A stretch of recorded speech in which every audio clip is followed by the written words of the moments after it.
Is cruising going down the drain? From rising prices to shrinking perks, passengers are fed up, and I don't blame them.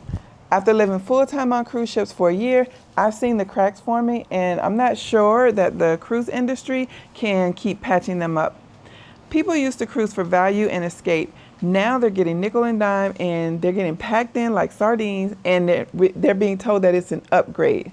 So what's really happening to cruising, and should you be worried? Let's dive in. Hey y'all, if you're new to the channel, welcome. If you're not, welcome back. I'm Linnell. I sold everything and now I live on cruise ships full time. If this video is a blessing to you, I want to encourage you to give it a thumbs up, subscribe to the channel, and then turn on notifications. Hit the bell for all notifications so that you never ever miss another video. And follow me on my journey from poverty to paradise. Mass market cruise lines and cruise ships are bigger than ever, but service is just not keeping up, right? I haven't been on every cruise ship, but living full-time on cruise ships, I hear a lot about the cutbacks in dining, the entertainment, and crew support. Passenger complaints on Facebook groups are not isolated anymore like they used to be. Lots of people are now speaking up, and they are not shy about what they say. There are rising tensions, of course. You've seen them all between passengers versus crew and passengers versus passengers. One of the noticeable changes from the good old days that I'm used to seeing, or I was used to seeing, was the midnight buffet. It used to be this whole vibe with a lot of really good food and ice carvings and line dancing, and they had live DJs. I used to cruise with my family, so I had little kids at the time. They were probably around 9, 10, 11 years old. And it was always family friendly, and I would bring my kids to it. We would take a nap so we could make sure that we stayed up for the midnight buffet. Nowadays, it's scrawny servings of chicken nuggets, stale nachos, and leftover cookies. I've even got what was supposed to be a club sandwich, but after I sat down and got ready to eat it, I noticed that the bread was wet and it looked and tasted like slop. I've also seen a lot of ship maintenance issues that are not being properly fixed, but instead just being covered up like a Band-Aid. I did a live one time where I showed that there was a glass pane that was covered up by duct tape. I just saw something that I thought was hilarious. Not really hilarious. I thought it was funny. Maybe you won't, maybe you will. But things that you see on cruise ships that are unusual. I've never seen this before. I'm on Carnival Magic. I'm on deck 5 on the Lanai. Listen, I have heard of duct tape being used for a whole bunch of stuff, but not for a cruise ship. Not to hold the cruise ship together. Oh my gosh. Listen, they got this whole panel sealed with duct tape, y'all. Listen, I left that ship. I went on another sailing. I came back 2 weeks later, and it was still the same. So that ship had gone back to port at least twice. So they had the opportunity to fix it. Can you imagine the only thing between you and the vastness of the Atlantic Ocean or the Caribbean or the Pacific? The only thing between you and that body of water is a bunch of duct tape. Needless to say, I never went on that deck at nighttime. I have heard some cruisers say that what used to feel like a floating resort, to them now feels like a crowded, kind of like a crowded theme park at sea. There's lines everywhere, and the experience is just not comfortable for them anymore. So some people have chosen to either not cruise or to cruise less. They used to do things like put chocolates on your pillows at night, and they used to service your stateroom twice a day. Y'all remember those days? If you've been cruising before and you remember those days, let us know in the comments. What's some of the other noticeable differences that you've seen on cruise ships? Cruise pricing used to be all-inclusive, but not anymore. Hidden fees, gratuities, and optional services. If you've been on a cruise ship recently, then you know exactly what I'm talking about. I know technically the cruise terminals are separate from the cruise ships and from the cruise lines, but I recall back when you didn't have to pay separately for parking. And believe it or not, if you didn't cruise back in the day, it used to be included in the price of your cruise.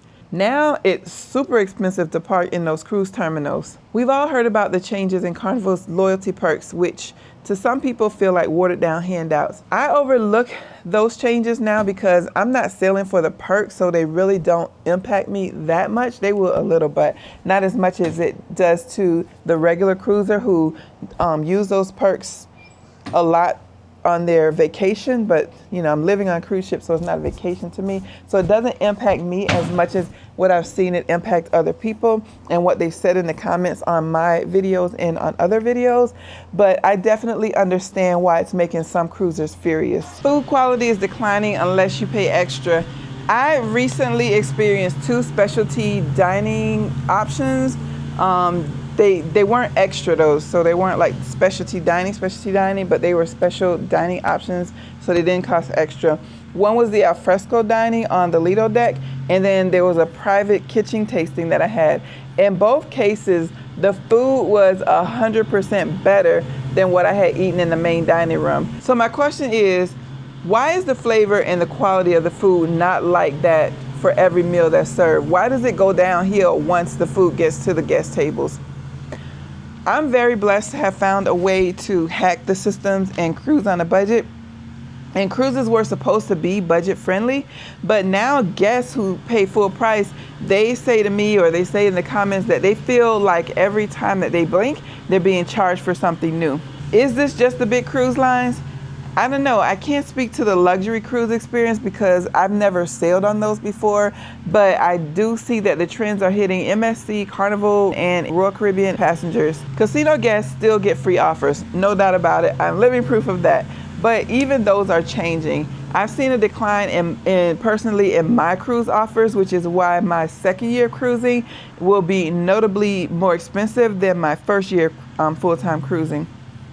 And I also hear a lot of people say that they're not getting the same deals that they were getting, or that they're not getting any deals at all anymore. The private islands, they are amazing. I love going to the private islands. That's my paradise, as you know. But from my perspective, there's still quite a few things that you can do for free, but they are now becoming profit centers. They're not really the passenger perks that they used to be back in the day. And things used to be free, like some things used to be free, like using the beach chairs and the floaties. Now, those things cost you an arm and a leg. Not only do they charge you, but they really charge you.